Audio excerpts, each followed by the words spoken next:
You ask Tiger to solve. This deals with linear equations with one unknown. The final result is n equals 1. Let's solve it step by step. Simplify the expression. Group like terms. Simplify the arithmetic. Group all constants on the right side of the equation. Subtract 2 from both sides.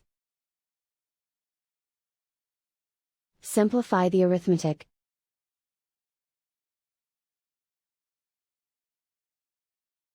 Isolate the n. Divide both sides by -2. Cancel out the negatives.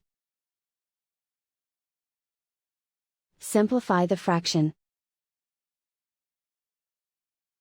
Cancel out the negatives. Simplify the fraction.